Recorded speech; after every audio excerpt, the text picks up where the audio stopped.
ମାନଙ୍କ ମାଧ୍ୟମରେ ସରକାରଙ୍କୁ ଜଣାଇବାକୁ ଚାହୁଁଛୁ ଯେତେବେଳେ ବିରୋଧୀ ଦଳ ଥିଲା ସେତେବେଳେ ବାରମ୍ବାର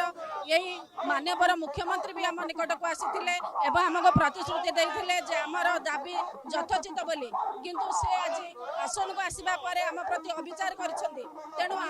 ଆମେମାନେ ଆପଣମାନଙ୍କ ମଧ୍ୟରେ ଜଣାଇ ଦିଆଯାଉଛି ଯେ ଜଣେ ବିଧାୟକ ହେଉ ବା ସଂସଦ ହେଉ 5 ବର୍ଷ ପାଇଁ ନିର୍ବାଚିତ ହେଲେ ସେ ବିଧାନସଭାରେ ତାଙ୍କର ପେନସନ ପାଇଁ ଦାବି କରୁଛନ୍ତି, ଦରମା ପାଇଁ ଦାବି କରୁଛନ୍ତି। କିନ୍ତୁ ଆମେ 30 ବର୍ଷ 35 ବର୍ଷ କଟିବା ପରେ ଆମ ଶିକ୍ଷକମାନେ ରିକ୍ତ ହସ୍ତରେ ଘରକୁ ଫେରୁଛନ୍ତି, ଯୋଉଟାକି ଆଜି କିଏ ଦୋକାନ କରୁଛି କିଏ ମୂଲ ଲାଗୁଛି ଏଇଭଳି ପରିବାର ମେଡିସିନ ଟିକେ ଖାଇବା ପାଇଁ ଆମ ଶିକ୍ଷକମାନଙ୍କ ହାତରେ ରିଟାୟାର୍ଡ ପରେ ପଇସା ନାହିଁ। ତେଣୁ ଆମେ ଆପଣମାନଙ୍କ ମାଧ୍ୟମରେ ମାନ୍ୟବର ମୁଖ୍ୟମନ୍ତ୍ରୀଙ୍କୁ ଜଣାଇବାକୁ ଚାହୁଁଛୁ ଯଥାଶୀଘ୍ର ଆମର ଦାବି ପୂରଣ କରି ନ୍ୟାୟ ବିଚାର କରନ୍ତୁ। ମୁଁ ରଞ୍ଜନ କୁମାର ଦାସ ସାଧାରଣ ସମ୍ପାଦକ ଗୋଷ୍ଠା तथा मिलित समन्वय समिति आवाहक आज आपण मान माध्यम जनवाक चाहूँगी ओडार जनसाधारण को एवं माननीय मुख्यमंत्री की माननीय शिक्षा मंत्री की यही कथा कहूँ चाहूँगी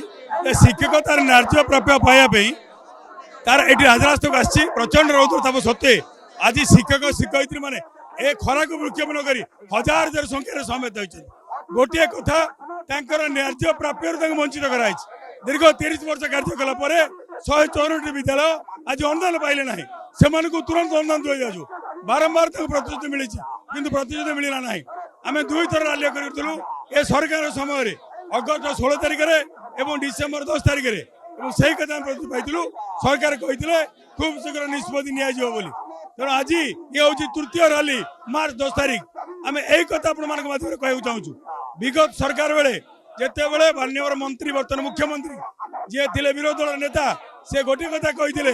आम निश्चित भाव में सरकार को आसला बेले आम अनुदान देवु पेंशन देवु कि आज से बर्तमान मुख्यमंत्री तो आम आशा करूँ ये जनमंगल राष्ट्र ये शिक्षक मानकर शिक्षयित्री मान समस्या को समाधान करूँ अनुदान दिंतु पेंशन दिंतु शिक्षक अवसर नेला